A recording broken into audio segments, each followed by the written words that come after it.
ये एक्सपोर्ट हवाई मार्ग से हुआ है, यानी बेहतर हवाई सेवाओं का सीधा लाभ यहां के छोटे से छोटे किसानों को हो रहा है। गंगा जी पर जो देश का पहला इनलैंड वाटरवे है, इसका उपयोग किसानों की उपज के ट्रांसपोर्ट के लिए अधिक से अधिक कैसे हो, इस पर भी काम हो रहा है। साथियों, सरकार के प्रयासों और आधुनिक इंफ्रास्ट्रक्चर से किसानों को कितना लाभ हो रहा है, इसका एक बेहतरीन उदाहरण चंदौली का काला चावल, ब्लैक राइस है। ये चावल चंदौली के किसानों के घरों में समृद्धि लेकर के आ रहा है। चंदौली के किसानों की आय को बढ़ाने के लिए 2 साल पहले काले चावल की एक वैरायटी का प्रयोग यहां किया गया था। पिछले साल खरीफ के सीजन में करीब 400 किसानों को ये चावल उगाने के लिए दिया गया। इन किसानों की एक समिति बनाई गई, इसके लिए मार्केट तलाश किया गया। सामान्य चावल जहां 35-40 रुपए किलो के हिसाब से बिकता है, वहीं यहां बेहतरीन काला चावल 300 रुपये तक बिक रहा है। बड़ी बात यह भी है कि ब्लैक राइस को विदेशी बाजार भी मिल गया है। पहली बार ऑस्ट्रेलिया को यह चावल निर्यात हुआ है, वो भी करीब 850 रुपये किलो के हिसाब से। यानी जहां धान का एमएसपी 1800 रुपये है, वहीं काला चावल 8,500 रुपये प्रति क्विंटल बिका है। मुझे बताया गया है कि इस कामयाबी को देखते हुए इस बार के सीजन में लगभग 1000 किसान परिवार काले चावल की खेती कर रहे हैं। भाई और बहनों, किसान को आधुनिक सुविधाएं देना, छोटे किसानों को संगठित करके उनको बड़ी ताकत बनाना, किसानों की आय बढ़ाने के प्रयास निरंतर जारी है। बीते सालों में फसल बीमा हो या सिंचाई, बीज हो या बाजार, हर स्तर पर काम किया गया है। प्रधानमंत्री फसल बीमा योजना से देश के लगभग 4 करोड़ किसान परिवारों की मदद हुई है। प्रधानमंत्री कृषि सिंचाई योजना से लगभग 87 लाख हेक्टेयर जमीन माइक्रो इरिगेशन के दायरे में आ चुकी है। लगभग 77,000 करोड़ रुपए के इरिगेशन प्रोजेक्ट पर तेजी से काम चल रहा है। लेकिन साथियों, सफल प्रकल्प ही काफी नहीं होते। इसके साथ साथ किसानों को उस बड़े और व्यापक मार्केट का लाभ भी मिलना चाहिए जो हमारा देश, दुनिया के बड़े बाजार हमारे किसानों को उपलब्ध कराते हैं। इसलिए विकल्प के माध्यम से किसानों को सशक्त करने का रास्ता अपनाया गया है। किसान हित में किए गए कृषि सुधार ऐसे ही विकल्प किसान को देते हैं।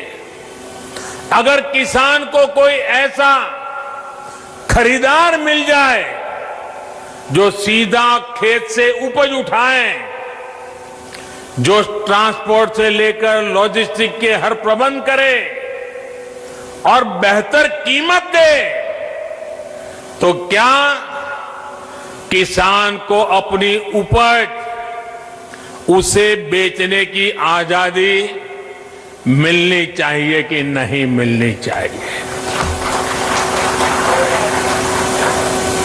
भारत के कृषि उत्पाद पूरी दुनिया में मशहूर है। क्या किसान की इस बड़े मार्केट और ज्यादा दाम तक किसान की पहुंच होनी चाहिए कि नहीं होनी चाहिए? अगर कोई पुराने सिस्टम से ही लेन देन को ठीक समझता है तो उस पर भी इस कानून में कहां कोई रोक लगाई है भाई? साथियों, नए कृषि सुधारों से किसानों को नए विकल्प और नए कानूनी संरक्षण ही तो दिए गए हैं। पहले तो मंडी के बाहर हुए लेन देन ही गैर कानूनी माने जाते थे। ऐसे में छोटे किसानों के साथ अक्सर धोखा होता था, विवाद होते थे, क्योंकि छोटा किसान तो मंडी पहुंच ही नहीं पाता था। अब ऐसा नहीं है। अब छोटे से छोटा किसान भी मंडी से बाहर हुए हर सौदे को लेकर कानूनी कार्यवाही कर सकता है। यानी किसान को अब नए विकल्प भी मिले हैं और छल से, धोखे से उसे बचाने के लिए कानूनी संरक्षण भी मिला है। किसानों को प्रकल्प के साथ ही नए विकल्प देने से ही हमारे कृषि क्षेत्र का कायाकल्प हो सकता है। सरकार की तरफ से प्रकल्प, किसान के लिए विकल्प और दोनों साथ साथ चले तभी देश का कायाकल्प होता है। साथियों, सरकारें नीतियां बनाती हैं, कानून कायदे बनाते हैं। नीतियां और कानूनों को समर्थन भी मिलता है तो कुछ सवाल भी स्वाभाविक ही है। ये लोकतंत्र का हिस्सा है और भारत में ये जीवंत परंपरा रही है। लेकिन पिछले कुछ समय से एक अलग ही ट्रेंड देश में देखने को मिल रहा है। काशी के आप सभी जागरूक साथियों ने भी ये जरूर अनुभव किया होगा। पहले होता यह था कि सरकार का कोई फैसला अगर किसी को पसंद नहीं आता था तो उसका विरोध होता था। लेकिन बीते कुछ समय से हम एक नया ट्रेंड देख रहे हैं। हम अब देख रहे हैं कि अब विरोध का आधार फैसला नहीं बल्कि भ्रम फैलाकर, आशंकाएं फैलाकर फिर तो भविष्य में ऐसा होगा, फिर तो भविष्य में ऐसा होगा, अब तो ये होने वाला है, उसको आधार बनाया जा रहा है। अपप्रचार किया जाता है कि भाई फैसला तो ठीक है लेकिन पता नहीं इससे आगे चलकर क्या क्या होगा, और फिर कहते हैं ऐसा होगा जो अभी हुआ ही नहीं है, जो कभी होगा ही नहीं, उसको लेकर समाज में भ्रम फैलाया जाता है। ऐतिहासिक कृषि सुधारों के मामले में भी जानबूझकर यही खेल खेला जा रहा है। हमें याद रखना है, ये वही लोग हैं जिन्होंने दशकों तक किसानों के साथ लगातार छल किया है। अब जैसे एमएसपी तो घोषित होता था, लेकिन एमएसपी पर खरीद बहुत कम की जाती थी। घोषणाएं होती थी, खरीद नहीं होती थी। सालों तक एमएसपी को लेकर छल किया गया।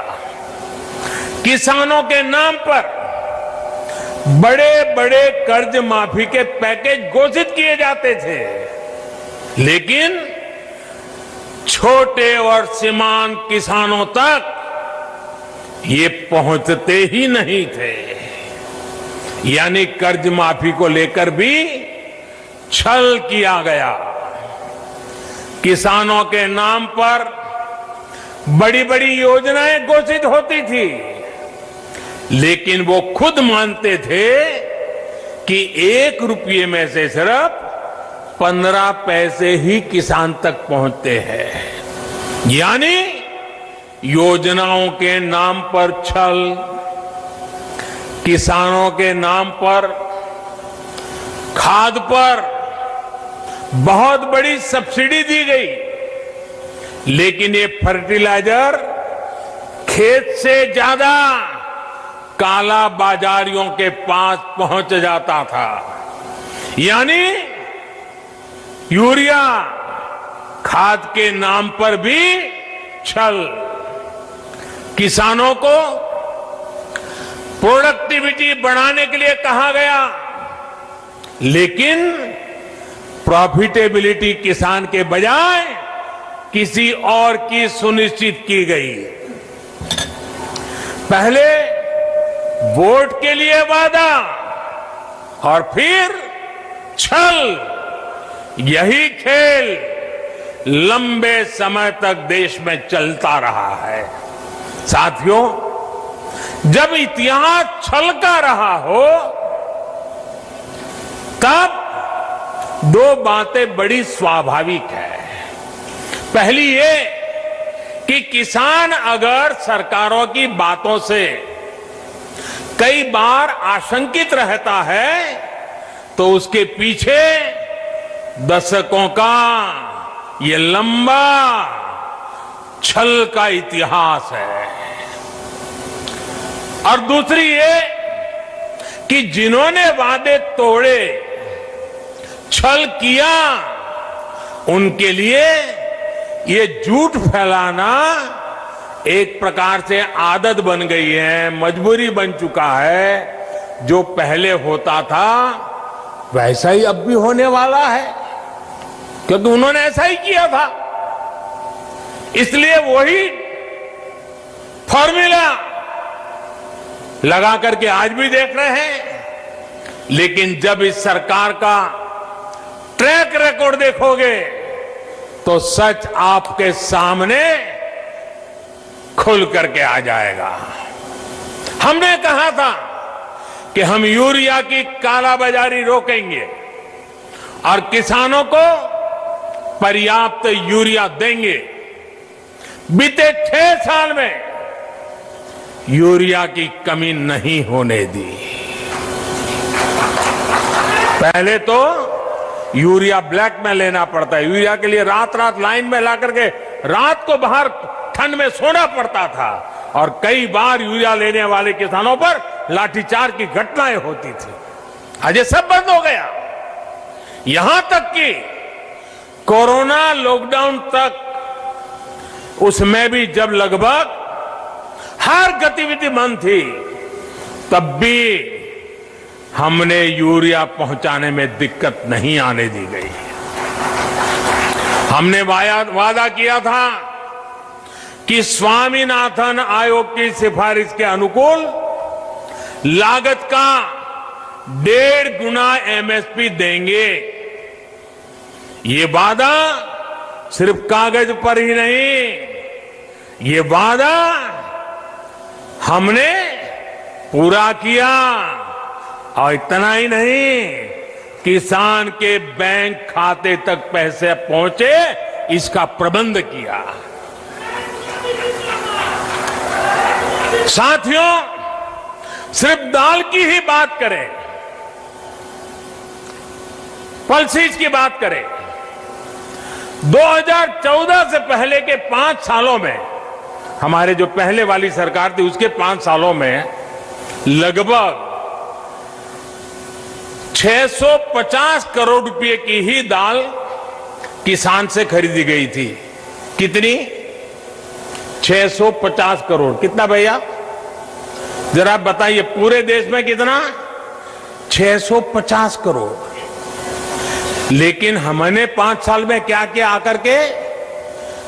हमारे 5 सालों में हमने लगभग 49,000 करोड़, 49,000 करोड़, यानी करीब करीब 50,000 करोड़ रुपए की दालें एमएसपी पर खरीदी है, यानी लगभग 75 गुना बढ़ोतरी। कहां 650 करोड़ और कहां करीब करीब 50,000 करोड़। 2014 से पहले के 5 सालों में, उनकी आखिरी सरकार की मैं बात कर रहा हूं, 5 सालों में पहले की सरकार ने 2 लाख करोड़ रुपए का धान खरीदा था पूरे देश में, 2 लाख करोड़ का एमएसपी पर। लेकिन हमने हमारे 5 साल में धान के लिए 5 लाख करोड़ रुपए एमएसपी के रूप में किसानों तक हमने पहुंचा दिए हैं साथियों। यानी लगभग 2.5 गुना ज्यादा पैसा किसान के पास पहुंचा है। 2014 से पहले के 5 सालों में गेहूं की खरीद पर 1.5 लाख करोड़ रुपए के आसपास ही किसानों को मिला।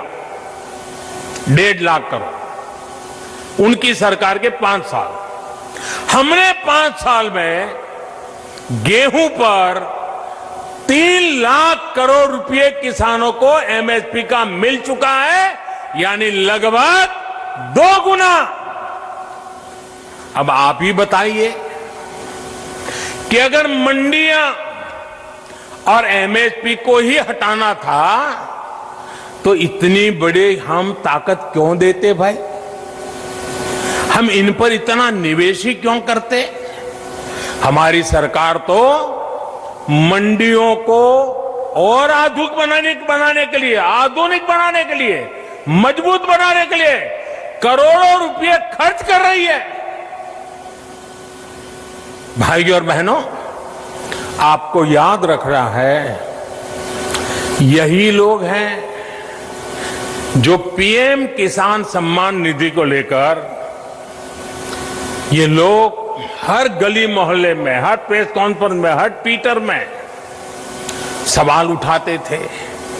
ये लोग अफवाह फैलाते थे, ये मोदी है, ये चुनाव है ना, इसलिए ये किसान सम्मान निधि लेके आया है, ये 2,000 रुपया एक बार दे देगा, दोबारा कभी नहीं देगा। दूसरा झूठ चलाया कि ये 2,000 अभी दे रहा है, लेकिन चुनाव पूरा हो गया या तब ब्याज समेत वापस ले लेगा। आप हैरान हो जाएंगे, एक राज्य में तो इतना झूठ फैलाया कि किसानों ने कहा भाई हमें 2,000 रुपये नहीं चाहिए, यहां तक झूठ फैलाया। कुछ राज्य ऐसे भी हैं, एक राज्य जो किसान के नाम से बातें कर रहे हैं, उन्होंने तो प्रधानमंत्री किसान सम्मान निधि योजना को अपने राज्य में लागू ही नहीं होने दिया, क्योंकि अगर ये पैसा किसानों के पास पहुंच गया और कहीं मोदी का जय जयकार हो गया तो फिर तो हमारी राजनीति खत्म हो जाएगी। किसानों के जेब में पैसा नहीं जाने दिया। मैं उन राज्य के किसानों से कहना चाहता हूं, आने वाले समय में जब भी हमारी सरकार बनेगी, ये पैसा भी मैं वहां के किसानों को दे के रहूंगा।